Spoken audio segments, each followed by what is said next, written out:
I have trouble.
I-130 has ever been to the U.S. Let's take a deep breath. Let's both take a deep breath. Okay.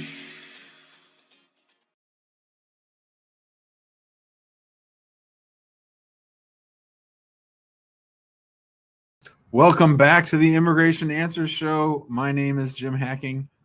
This is episode number 458 of the Immigration Answers Show. We are having some technical difficulties, which is why I'm starting a little bit late. Sorry about that screen to black.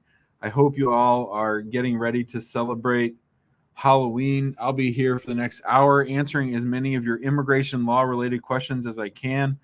Let me know where you're watching from, everybody. Let me know what's going on with you in the world. Sorry about the technical difficulties. Sorry about my bulging chest, but what can I say? I've been working out. So I'm going to go ahead and get started and say hi to Aubrey. Hello, Aubrey. How's it going? It's going okay. It's going okay. Just trying to get everything set up technologically, but we're good. How are you doing? Good. I just had a question about, I sent a 601 waiver from my husband, and I made a mistake on it that I tried to rectify, and I wanted to make sure if I did it correctly.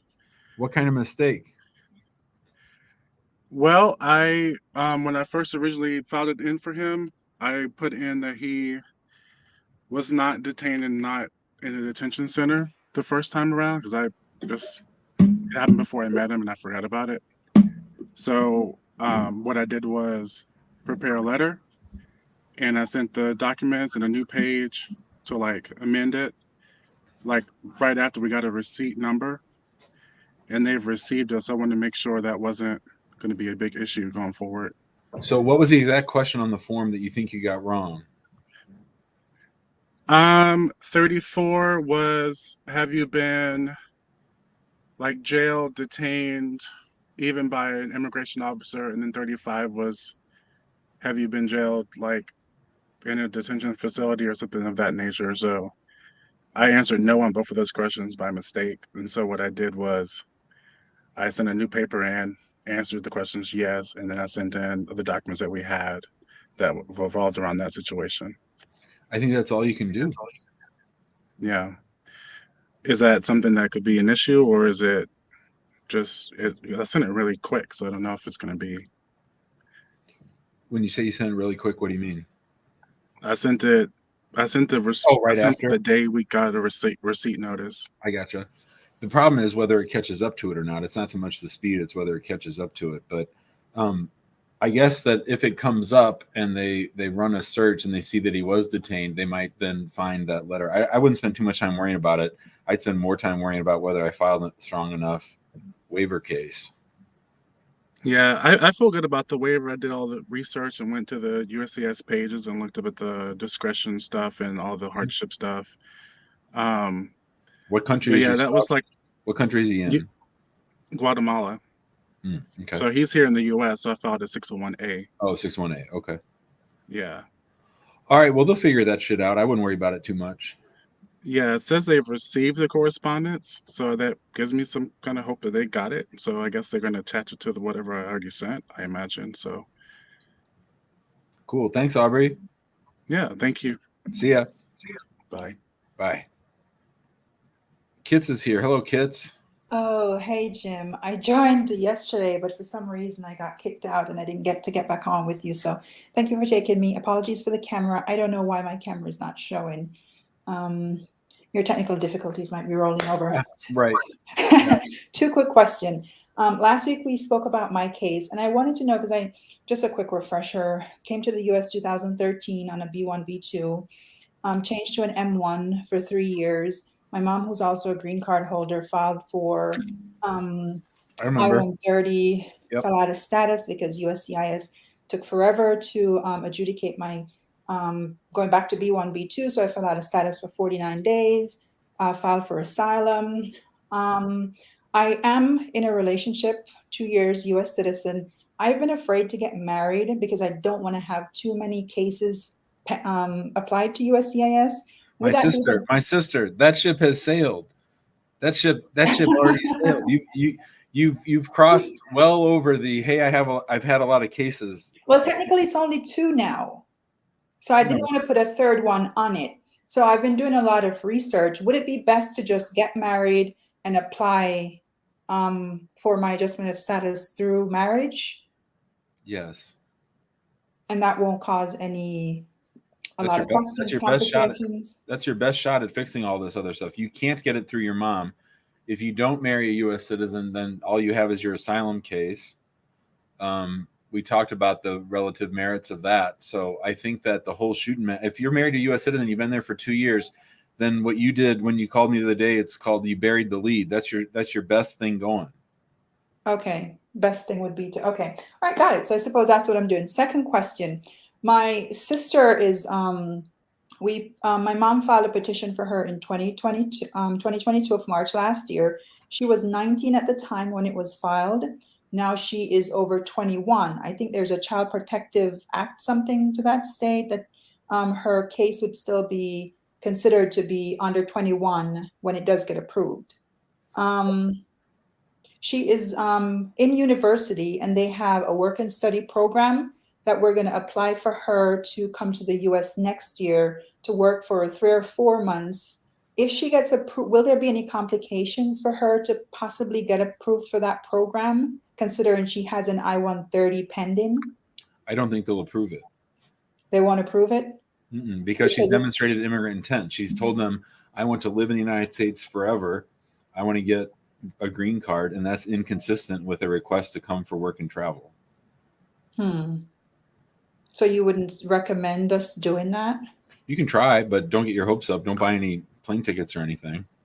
Oh no, we definitely especially if they find out about your case would actually really hurt your sister's case, because you've done lots of things to stay here after saying that you were going to go back on a B1, B2. Okay. And hypothetically speaking, if by some miracle she gets that J1 for the work and travel and she comes here, could we adjust her status considering that her green card would be considered current if she was in the US to adjust her status after her work program? There's a lot of things going on there. There's a lot of moving parts. One is whether the CSPA carries her all the way through. And I don't know that it would. I'd have to do the math, look at the dates, see when everything was filed, and make sure that would be possible. But that fact that you mentioned, that her green card date may be current or may become current if she's considered a child, all those would be extra reasons why they wouldn't. They don't want her to do what you're trying to do.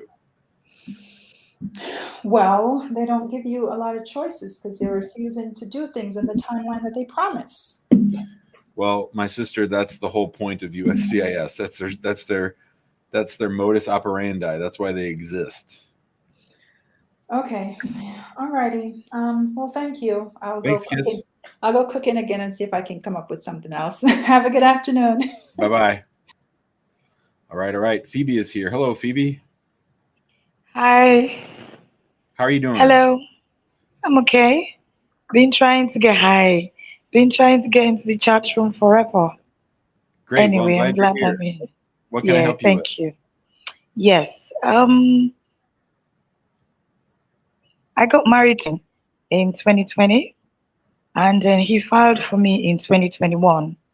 We got an approval in 2022, sometime in October. I'm not in the US. I'm in Africa. I'm in Nigeria. Okay. And then him. He died Oh, he in died. November. Oh, I'm Yeah, sorry. I lost him. Yeah. So, I mean, we'd gotten the approval in October, and I lost him end of November. Was the I-130 I approved? Was the I-130 approved? yes, it was in October, and Okay. then he died. And I'd waited since then, and then just about 3 weeks ago, I'd gotten the email for the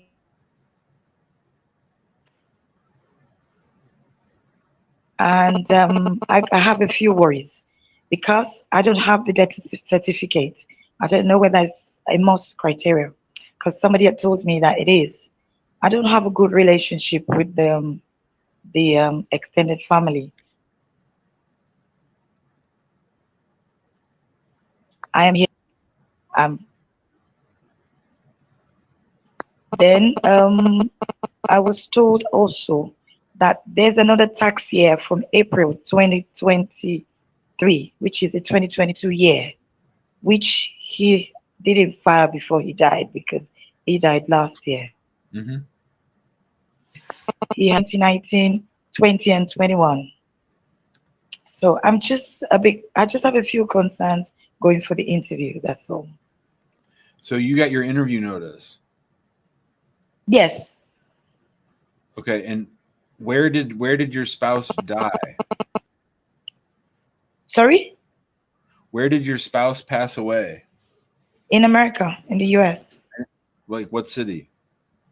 Houston, I'm Texas. reasonably sure that death certificates are a publicly available document and that you could hire somebody to get the death certificate for you. I don't think you need to get it Okay. from the family. So you definitely want to have that. You're also definitely going to want to prove up the marriage as best you can, that it was ongoing up until the time that he died, Okay. With what pictures? with whatever you have. If he sent you money Hold overseas, on a minute. Okay, go on. if he Sorry, texted you, I'm trying to somebody's calling me. I'm using my phone. I'm trying to get the person off. All right, go on. okay. I can hear you. Yeah, I was just saying, you want to prove up the marriage as much as you can, especially that it was active right around the time of his death. So any text Okay. messages he sent you, emails he sent you, a call log, all that stuff to demonstrate that you guys were actively in love up until the time that he died. Was it a surprise when he died? Well, yes, I think so. Yeah, because I spoke to him the night before he went to bed, and then he didn't wake up. We had chats on the phone. There was no problem. He had So, been in the hospital, and then he had been discharged, and then I guess he had complications, and then he died. yeah, I mean, if it were me and it were my case, I would get all those medical records. I would get the death certificate. I would get all that stuff because you need to prove up the case. You need to prove up the relationship, even though they'll convert it to a 360 as the widow of a U.S. citizen, but you've got to prove it up. Okay. They're not just going to take your word for it. Okay, who's gonna change it to 360? Is it me It's or the it happens it's automatically. automatic? Okay, okay. Yeah. All But you're right. So still you like, recommend? but So sorry, go on. as we sit here right now, they don't know that he's dead, right? I don't know. Well, let's put it this way: you haven't done anything to notify them that he's dead. No. So when I'm the officer, this is a good way to think about it, Phoebe. When I'm the officer and I'm getting ready, I've got Phoebe's interview today at 1:00. Let me look into this. Oh, okay, nice couple, married. Okay, yeah. Okay, well, I'll probably want some updated evidence, and then I want to hear about the relationship when I go in there. If the very first time that I hear that he's dead is when I sit down to interview you, then that totally changes my whole mindset, because there's probably a whole lot of other stuff I've got to do. So Before speaking gonna to me, okay. you're gonna surprise them when you get there, right? So, and surprising them when you get there is not always a good thing. Okay. So what I mean by that is they're going to hold you to a higher standard than they would have on a straight marriage case. Like, it's going to throw them for a loop that he's dead. They're going to say to themselves, oh shit, what do I do now? He's dead. Maybe if they've never had one of these cases before. I mean, in my office, I've been doing immigration for 16 years, and I think we've only had this happen like twice. So it's sort of a rare thing. So they're probably not going to be all geared up for it. So what I would say is you need to document the crap out of the last 3 months of your relationship and bring them a big stack of that stuff. If you have phone records from the night before, if you have chat from the day before, all that's just, you want to overwhelm them with stuff because they're going to, that's going to be a big hurdle at the interview. Okay. One question. Do you think I should upload the death certificate if I get it before the interview? Sure. Okay, because they've asked me to upload like 3 documents they say they don't have, which is the IRS tax transcripts for 2022. Mm-hmm. And well, of course, my passport page. One thing I can't remember, but the death certificate is not there. But I'm making effort. I'm making plans to get it. So if I get it, you think I should put it on? So they have You mean a when prior. you mean when I get it? Because you're going to get it. You have to get. If you don't get it, you're probably not coming. Oh, okay. So it's not if, it's when. Okay. Have you ever been married before? No. Okay, good. Okay. Well, Phoebe, I'm sorry about your loss. Let me know if there's anything else we can do to help, okay? Okay. Maybe any other way to reach you outside coming online here if I need to like ask it? Only if you're trying to hire us. Well, is there a need to at this point? Is there anything you can do for me? I think we could help you get better ready for the interview. Yeah, I think we would do a better job than you'll do it on your own. Yes, I do. Okay. And how do I reach you on that? How do I know what's going to cost me? Blah, blah, blah. Send an email to info@hackingimmigrationlaw.com. It's right there on the screen, and say, my name's Phoebe and I was on episode 458 at the 15-minute mark. And then you can email them right now. They're all operators are standing by. They're there working, so they can follow up with you right away. Okay, so I just say my name. I was at this episode. Today. And then what else do I say? I was on today's show and say I was on at the 15-minute mark, and I want to talk to you guys about maybe representing me in my interview, getting me ready for my interview. Okay. And you can do that for me whilst I'm here in Nigeria? Mm-hmm. Oh, okay. Do you have an idea how much it's going to cost me? Probably like $3,000 or something. Okay. I'll send the mail. Okay, thanks, and Phoebe. I'll be able to speak to somebody. Thank you so much. Okay, have a good day. All right. Okay, bye, I Phoebe. will, on you. Bye-bye. All right, well, that was sad news. Yeah, we don't see that all too often, which means they don't see it all that often. But yeah, you always want to think about, am I going to be surprising the officer? This would be a good video for me to make. Am I going to be surprising the officer? Let me write that down. And let's go ahead and talk to Tiago. Hello, Tiago. You're on mute, or I can't hear you. I think it's that headset.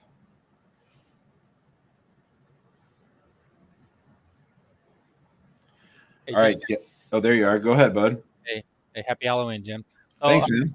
I'm currently on an H-1B visa, and then I'm currently applying for a green card. I got married last year. And then my question is, when I apply for the green card, we apply for the I-30, I-130, I-485. And I also recently got the I-765, the employment authorization, and the I-131, the advanced parole, approved. So I have the card here with me. My question is, I'm currently on the H-1B, and I'm planning a trip back home later this year. And I just found out that if you use the employment authorization to come back, that voids the H-1B. I didn't know about that when I applied. So I was just wondering, can I just ignore the employment authorization and the parole and continue using my H-1B to return to the U.S. to get the stamp and just not worry about that? Because I don't want to use my H-1B, lose it. Have you left the United States? I have it before, yes. No. Since you got, have you returned back on the advanced parole? No, I have not. Okay, so I just got it last week. As we sit here right now, your H-1B is, the visa in your passport is expired. Correct. When did you file the green card application? May this year. Do you have an urgent need to leave the United States? I already plan on go back home for my brother's wedding later in December. And so I mean, not your plan was to come back on the advanced parole and not use the visa? I thought that would be the case, but then I don't want to lose my H-1B, so I didn't know about that when I applied. So I don't know that that's true. I haven't heard that before, but everyone gets mad at me all the time because they say I'm too conservative on travel. So I might be wrong on that. You might be wrong on that. I don't know for sure that that's the rule. It could be the rule. Where did you hear that? I read online. Again, it's not a reliable source, but So your question is, and this is something we could research. So here's the question.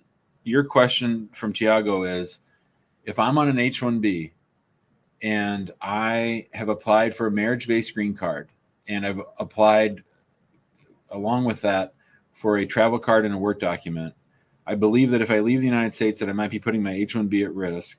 Correct. And would it be okay for me to go back home and not return on advanced parole, but rather go to the embassy and get a stamp and my passport for my H-1B? Yep. That's the question. Yeah, I don't know, but I can find out and let you know. Can you email me? Yes, I will. That would be something good for me to know. I'll also just throw out there, what consulate would it be for you to get your stamp?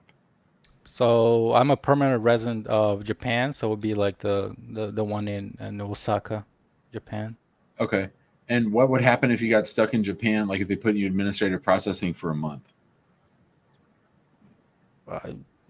I'll try to, I guess, I don't know. Would that mess you up? No, not really. I mean, I was just trying to come back somehow. I mean, I'm sorry, go ahead. Go ahead. No, I was just saying, like, let's say that I get stuck in there, then technically I could use the advanced parole and the unemployment authorization to come back. And if that voids my H-1B, then I just have to continue on that until I get my green card. Mm-hmm.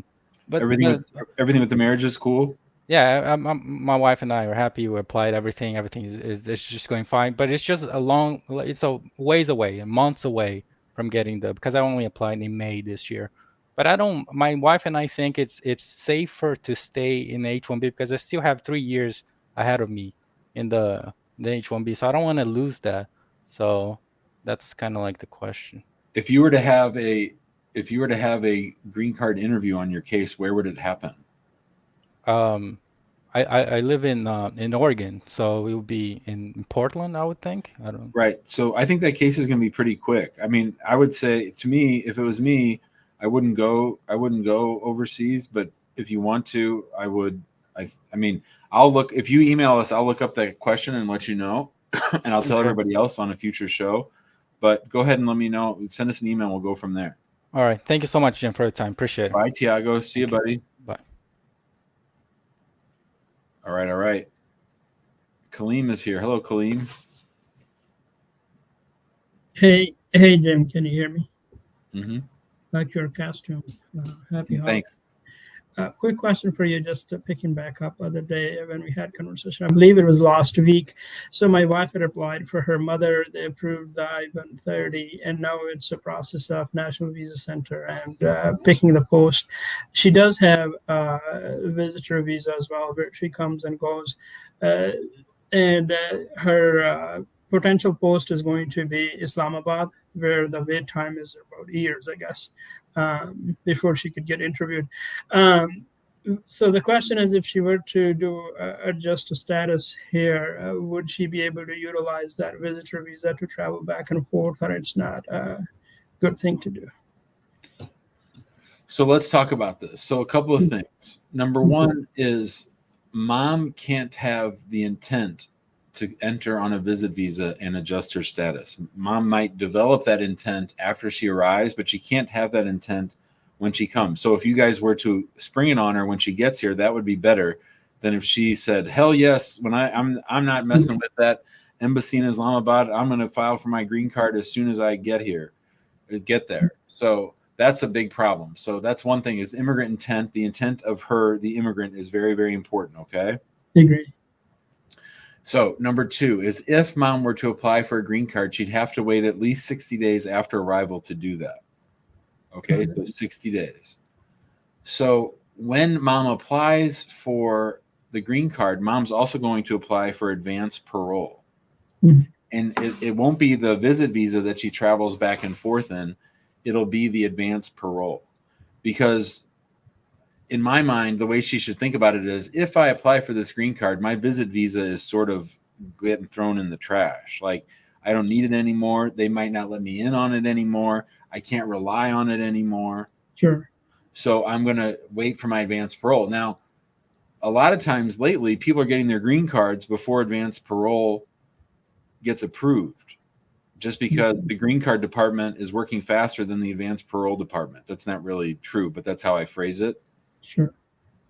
So mom might end up waiting those 2 months to file, then waiting 8, 9, 10 months to get the green card, and then she can leave and go back and forth. So I just did a video on this the other day called Mom Doesn't Really Want Her Green Card. So you got to make sure everybody's on the same page. Okay. Got it. Yeah, that's true too. Somehow. Yeah, All right, thank you. there's always the kids wanting to get the green card for mom because it's easier and not having to worry about the goddamn B1, B2. But then mom always wants to be back home because she wants to see her friends and stuff. You're damn right, because I had for my mom, and oh my God, I paid for her ticket so many times every year, 2 times and so, and then just most recently on Eid, she just had me change and pay $1,000 to go a week earlier. So you're absolutely right. Yeah. All right, thank you. Bye, Kaleem. See you, buddy. All right, thank you. All right, let's say hi to NSC 314. What's up? Hey, Jim, can you hear me? Mm-hmm. Awesome. How you doing? Great. Happy Halloween. Thanks so much. So I just had 2 questions. So my husband and I started filling out the forms. First question is kind of backstory. We were filling out the I forgot the form number, but it's the one where you have to get like the checkup and like all the vaccinations and all that other stuff, right? So we went to the website, found a doctor, called the doctor, made an appointment. They were like, oh, it's like $500, for the vaccines and all that other stuff. Okay. On the waiver, the waiver of grounds of admissibility, there was a section where basically you could, because we don't believe in getting the COVID vaccine. Why? It goes against our religion, so we don't prove that. I don't got it. How do you prove that? Well, I got it through my how do you prove it? How do you prove that it's against your religion that that the COVID vaccine violates your religion? Okay. And that's what they would want. Yeah. Okay. And if he's, is this for you or for your spouse? For my spouse. So has he had other vaccines? Has he had other? Mm-hmm. Then you can forget it. Okay. And then second question, we have all the all the payments for the forms to pay the payment. But I think I saw this in the Facebook group chat.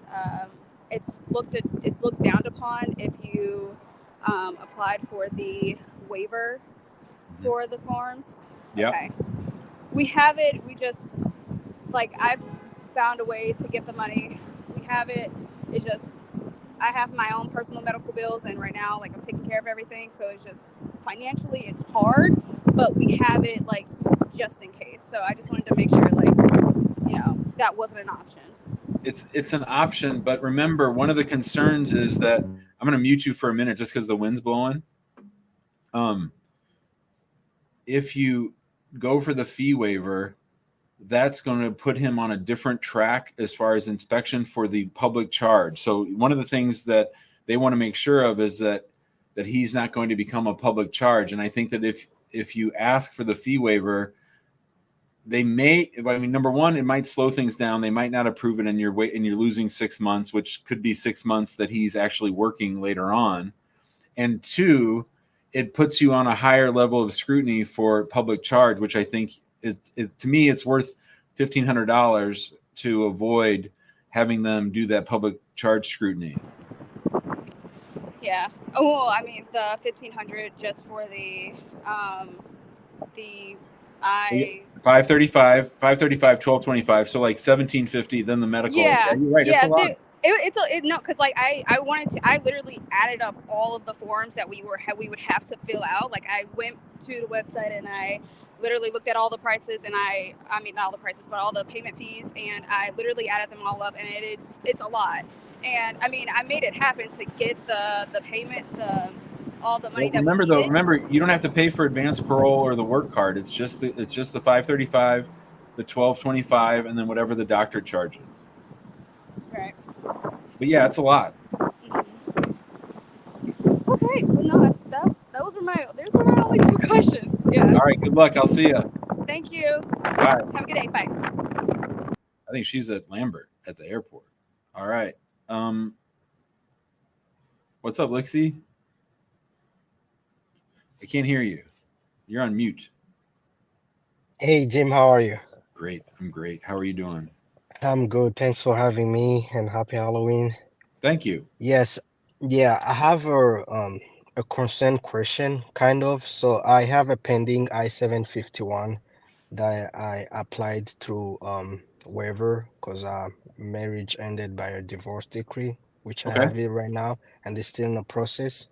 So I'm kind of like going through some challenge about the kids that I had with my ex-spouse, because we're doing cooperating about the kids. And then the question is, I was wondering, is there any possibility that I have like getting any visit visa to my mom, just kind of like how I can invite her sort of coming help me out with the babysitting and stuff? Would that be an option? I mean, everybody is free to apply for whatever visit visa they want. Most visit visas are denied.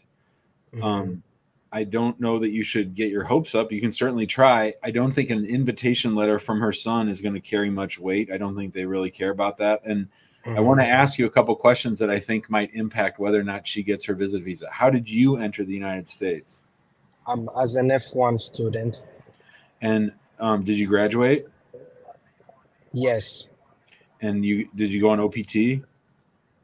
No, I did not go on OPT. Because you got married? Yes. How long were you married? How long I've been? It was less than 2 years. That's why, because I got a conditional green card. Okay. And how was your green card interview? Was it hard or was it easy? It was a very an easy process, because after I legally got married, I didn't file my adjustment of status right away. We kind of like stuck together. I did apply for the adjustment of status maybe after 2 years after we being married. Well, then why didn't you get a 10-year green card? It's because it took long for me to get approved. The date that I was approved was the marriage was less than 2 years. I believe I'm wrong with the time, but yeah, we was married less than 2 years. Okay. All right. So what's the question for me right now? Do I think mom's going to get a visit visa? Probably not, but maybe. Yeah, if I tried that one. You can try. No harm. And then also a second question that I have is now both me and my ex-spouses we kind of like get our separate ways, and she's in another relationship and then I'm in another one. So if I try to kind of like go into another relationship, like serious one, would that be affecting my cases? Maybe. Is the person that you're marrying a U.S. citizen? No, she's not even in the country. She's back home. Yeah. So we were just talking about this. If you get married now and apply for her, that's really going to mess up everything. It's going to mess up your 751. What I would be focusing on is getting my 751 approved and then getting my citizenship and then applying for her. Okay. No, I wasn't planning on applying for her for any reason. Just kind of like just getting married and just wait. You can do that, but I think it makes your 751 case weaker. Okay. So the best option is to wait until all the stuff is settled. At least to the 751, I would vote until the citizenship, but that's up to you. Okay. Just wanted Right. to make sure and ask. Those are the questions that I Yeah, had. and that's Thank you. especially true if you knew that person back home before you married this person. If that was true, that's an extra problem. No, I didn't know her before. That's Okay. something that happened after. Yeah. Okay. Thanks for the call. All right. Thanks for having me. Bye, Lexi. See ya. All right. Got some nice comments. Hey, Superman, looking good, bro. Haha. Why asked if this is the first Halloween I dress up for the show? I think it is. I think it's the first time that I've dressed up for the show. Let's say hi to Anamul. Hello, Anamul. Hey James, how are you doing?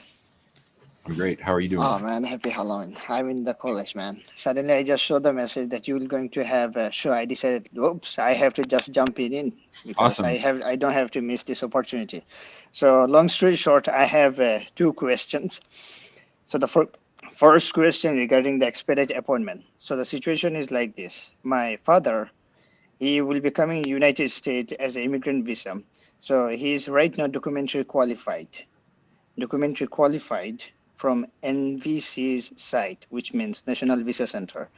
But unfortunately, right now he got extremely sick. He has kidney infection as well as his diabetes went skyrocket and admitted to the hospital. So right now, would you recommend me to just send an expedite appointment letter to the NVCs for expediting his case? Because the reason is that my mother, she also got cancer, I think few weeks ago and few months ago. And her I-130 got approved, and within few weeks she also passed away. So what would you recommend in this situation? So who's the petitioner? Petitioner is my sister. She's the US citizen. How old is dad? My dad is right now, he is, I would say near to 70. And what the case is DQ'd? Is that what you said? Pardon, can you repeat that?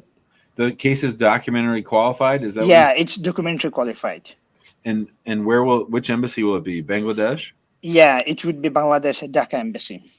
Okay. So I think the chances of them expediting it are about 1%, 1 out of 100. Mm-hmm. So I think that's very unlikely. All right. I also think that if you make that request by highlighting how sick dad is, they might just drag it out slower to see if he gets sicker and passes away. Or they might drag it out so that they don't inherit his medical bills when he arrives in the United States. So I actually think because of the low chance of success of getting them to expedite it and the fact that it might actually hurt his overall case, I would vote no on that. All right. Okay. So the second situation is that, if he comes in this country after I turn 21, and if he apply while I become 21 years old, at that time, will I be considered as under 21, or they will be consider me as over 21 children? How old are you right now? Right now I'm 20. I have around 5 months to turn 21. I don't think your dad's going to be here in the next 5 months.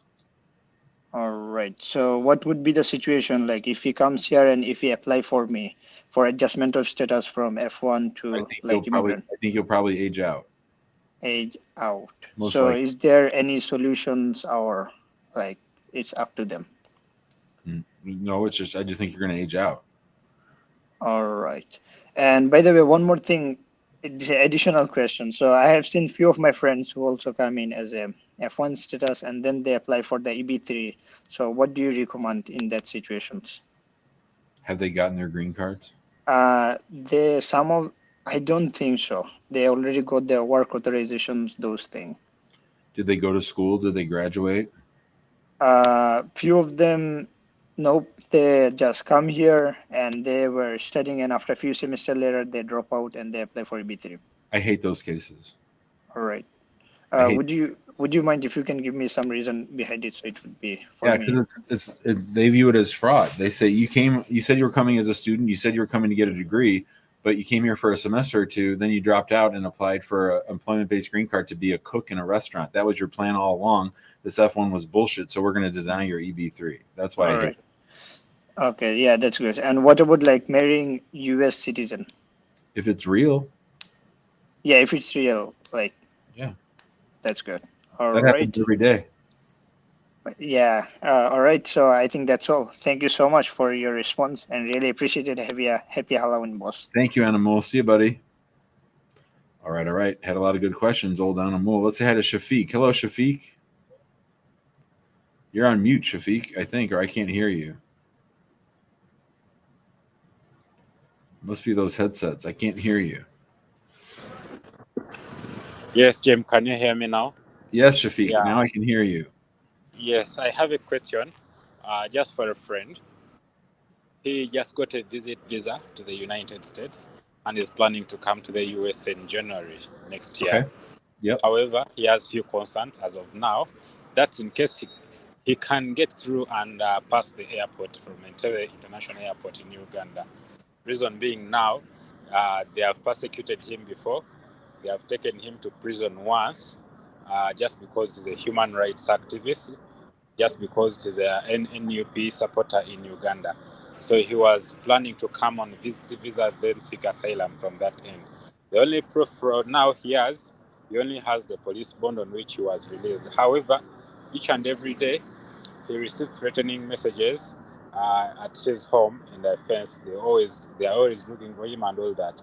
So the last notice that he received was like, the next time we see you participating in any NUP activity, you're the next person to be shot.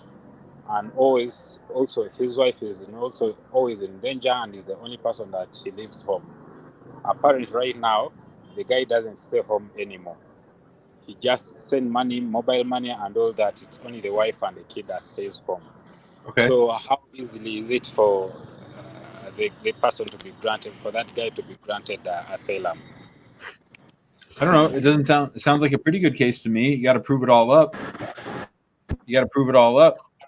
Best you can. We'd want to political expression cases are tough to make, but it sounds pretty good to me if he can get here. Now I can't hear you again, Shafiq. Your assistance. There you go. Go ahead. Say it again.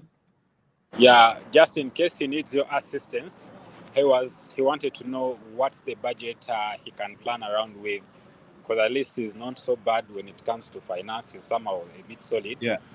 I think around here, I think asylum, I'm not sure exactly the fee. I think it's around $7,500. Oh. Okay. So how long does it take for the asylum case to be granted at least? Shafiq, today I was talking to somebody who filed his asylum case in 2016, and he's still waiting to hear. Come again? Today I talked to someone, we filed his asylum case in 2016. He still doesn't have an interview. Oh, okay. Thank you very much, Jim. Bye, buddy. See you, man. Bye. Stay safe. Yep. All right. That was Shafiq from Uganda. Can you believe that? Talking to people from Uganda. I could have flown there by now. Hey, listen, you're listening to the Immigration Answer Show. This is episode number 458 of the show. We're all glad to have our friends like Shafiq here answering as many of his questions and everyone else's questions. I see a lot of our favorite people in the comments. AJ's here, Princess Lizzie, Muhib is here. Everybody's helping each other out, talking about immigration. If you got 30 seconds and can leave us a quick 5-star review, we'd really appreciate it. reviewhackinglaw.com. I'll be here for a little while longer trying to answer as many of your questions as possible. If people stop being weird in the comments. Leave Princess Lizzie alone, please. It's hard for me to keep track of all that business, but just be like a normal person in the comments. Don't be all weird. Otherwise, we'll have to kick you out. That's all I got to say about that. Taleb's here. Hello, Taleb. Hello, Jim. Can you hear me? Mm-hmm. Okay. I have two different cases. The first one is I have a friend of mine. he came from the UAE. He's a Yemeni resident. So now he came as a F1 student. Now he's planning to do an asylum. So how would that be? When did he enter? I think on April this year. Okay, so he would file an asylum application, which is a 589, and he would have to submit lots of evidence showing that he fears persecution for going back home. Do you know what country he's from? Yeah, Yemen. Oh yeah, you said that. Sorry. And what does he fear about going back to Yemen? Why would he be persecuted? He can't go back. He had a visa in UAE, but now it's gone. So now he go back. It's gonna be dangerous. It's war, but I don't know what is the story. The fact that there's war doesn't give you an asylum claim. You have to show that you're going to be persecuted. I'm just trying to help him to reach you out. So I told him I'm gonna reach you out. Yeah. I want to ask you about the prices because he's wondering how much it's gonna cost him. Yeah, I think around 7,500. Someone just asked me that. I got to look it up, but I think that's what it is. Okay, is it gonna, because he's wondering, is it gonna be like one payment or half and half? Because oh yeah, no, we can break it up. Or we also have a new company that we're working with. They can lend him the money and he can go on a payment plan with them. So yeah, for sure. That's nice. That's nice. Yeah. Okay. So should I let him reach you in your email or? Yeah, just have him email, info@hacking and say, I'm Talib's friend. Talib was on at the 46-minute mark and he was asking about my asylum case from Yemen.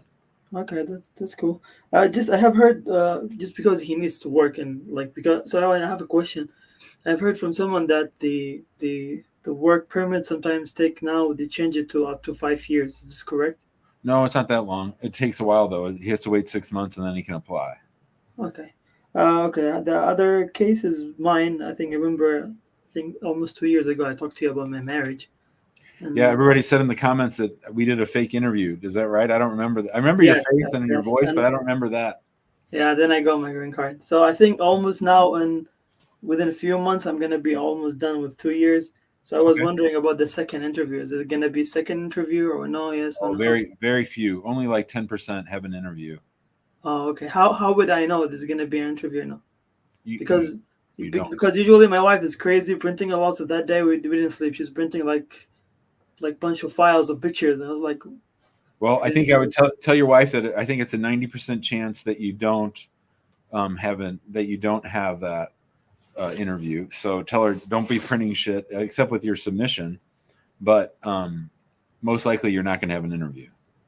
Okay, thank you so much. I think that's all I have for today. Bye, Talib. See you, buddy. Yep. Thank you. All right, bye. Everyone remembers old Talib. We should find that old interview. That was a fun one. He said it was 2 years ago, so that was a while back. God, we've been doing this for a while because it doesn't seem like that long ago since we talked to old Talib. All right, Stephen is here. Hello, Stephen. Hi, how are you? Sorry, I had to unmute. No worries. How you doing? Good. Thank you for taking my call. I have a question for a friend who filed an I-751 and got an RFE, but missed the RFE response deadline.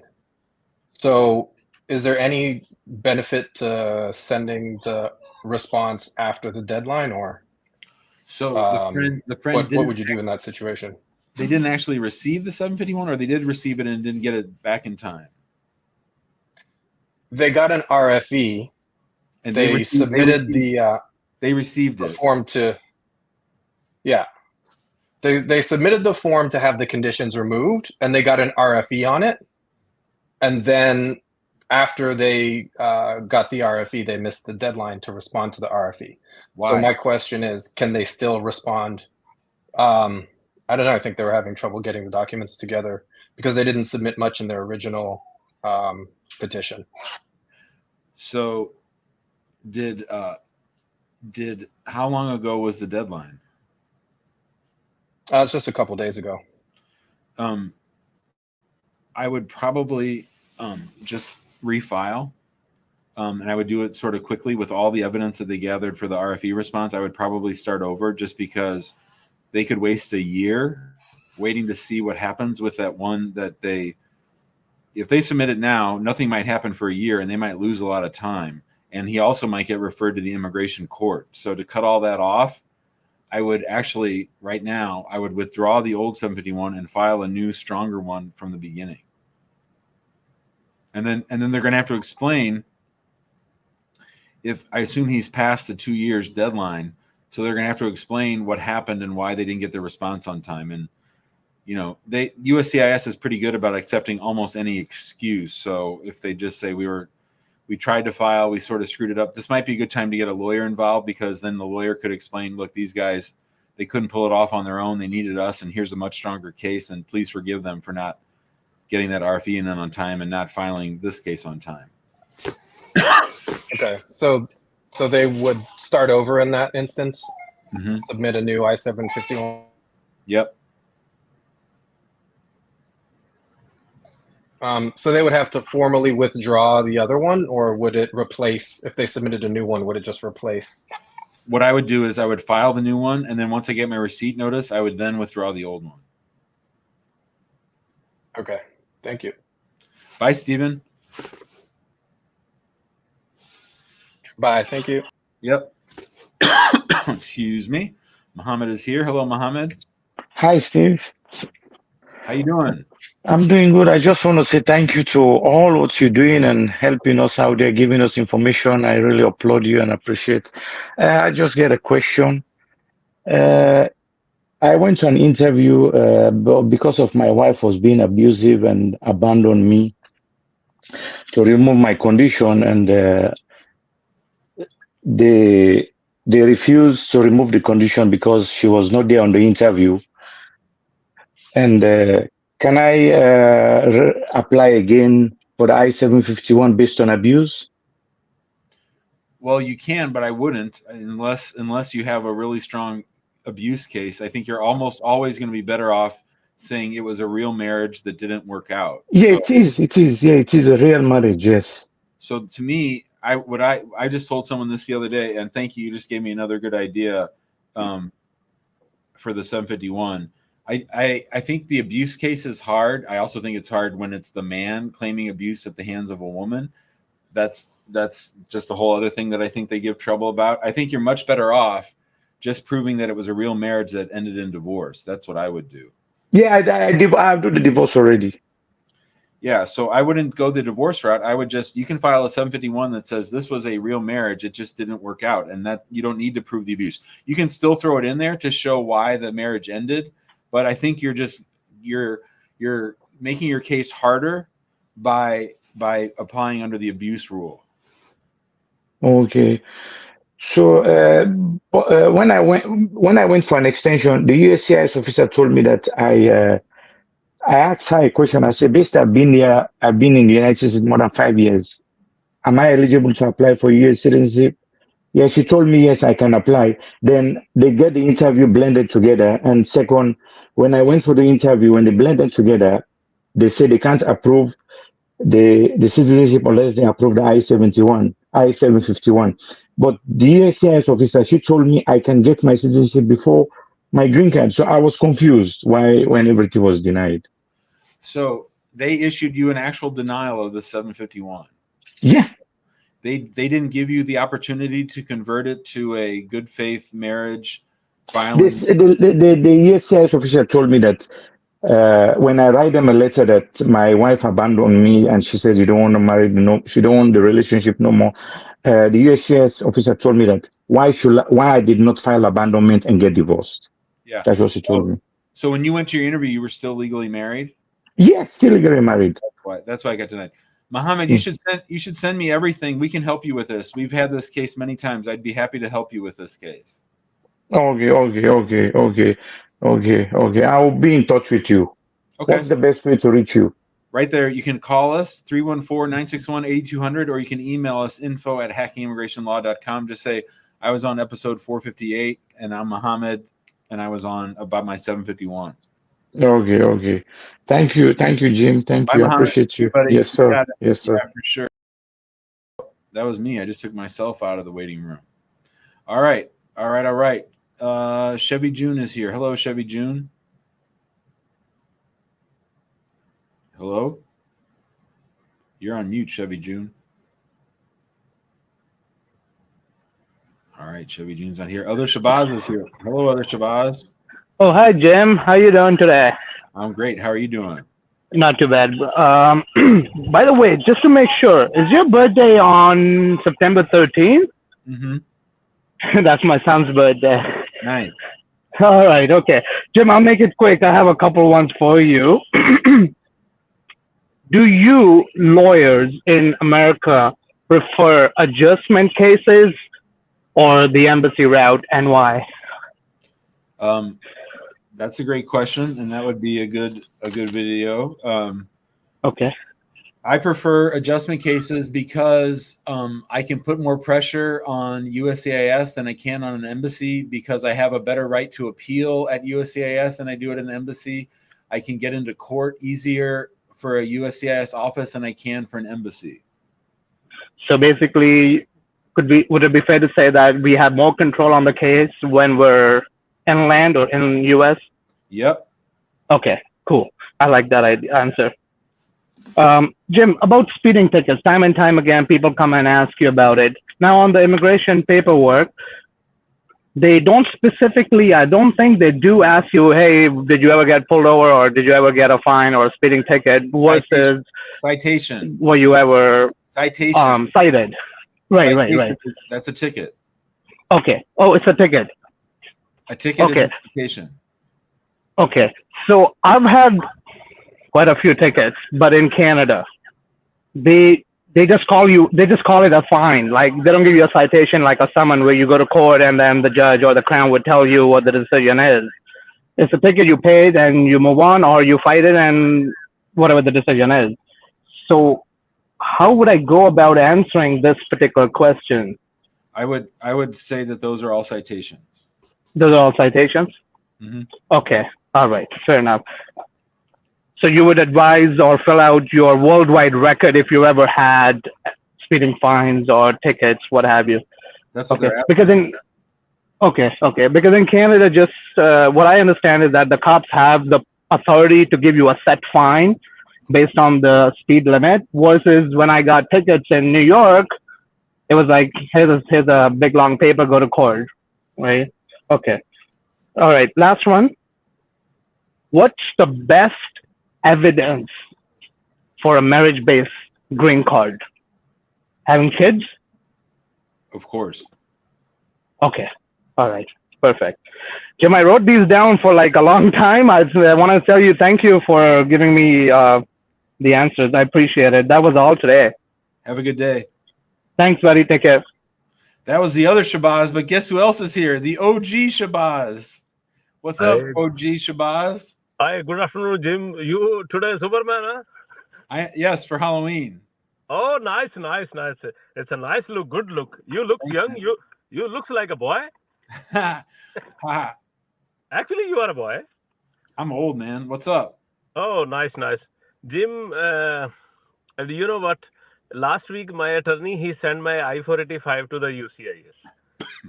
So my question is that the previous I-485, which he have sent it before, they took my biometrics, they took the fees also.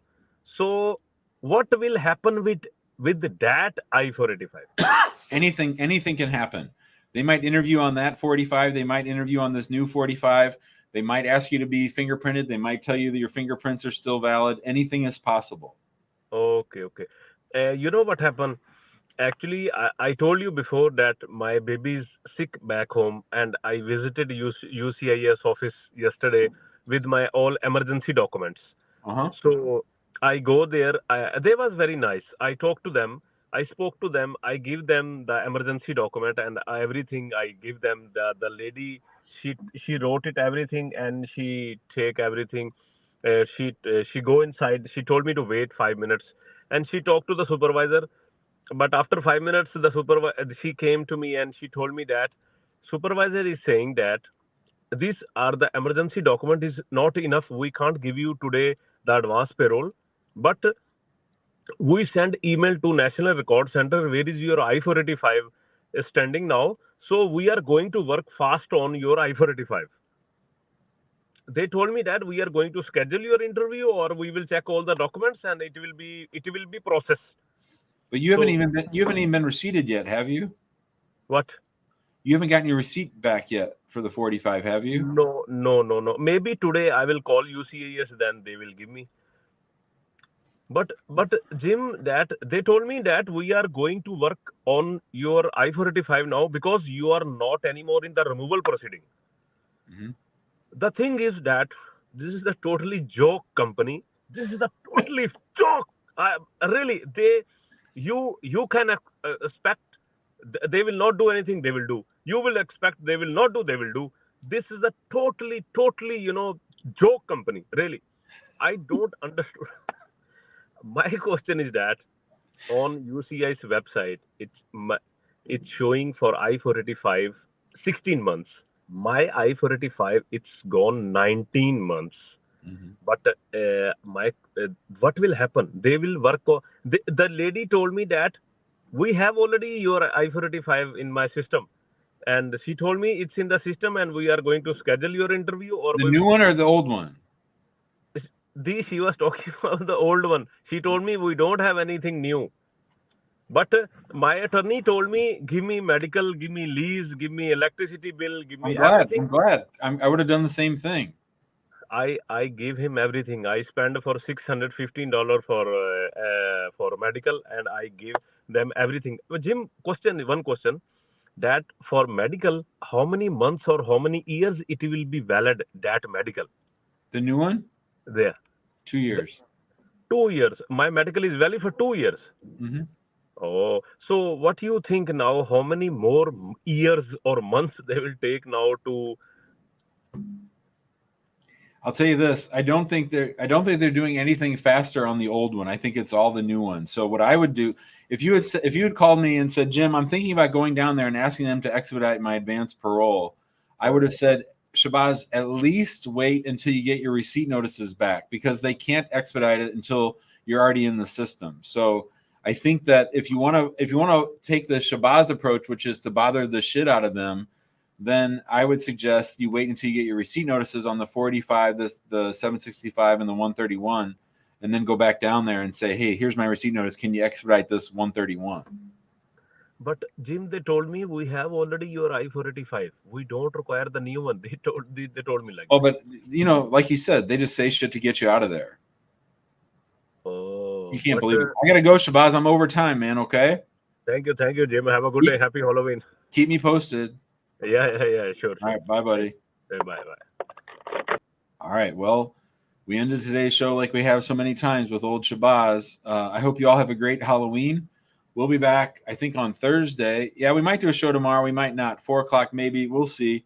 I think I got to take the Nornator. I actually think tomorrow. I think, Huli, I'm going to do the show tomorrow at 5, I think, is what I'm going to do. But I'll keep everybody posted. This is why you should get on our text line, which is 314-470-3300. Might do it at 3, might do it at 4. I'm sorry, might do it at 4, might do it at 5. But we'll probably do some kind of show tomorrow on the 1st of November. Also, I'm thinking about not shaving for Movember. So we'll see. I might not shave for all of November. I hope you all have a great night. Pella, you're welcome. Thanks for joining me, everybody. I hope you all have a great night and a happy Halloween. Noor is dressing up as Lola from Space Jam, so that should be fun. She is going trick-or-treating, probably her last time as a 14-year-old. We were fun to see Noor's comments in the yes, candy is my kryptonite, Nikki Hutt. You're right about that. Specifically Reese's peanut butter cups. Bye, everybody.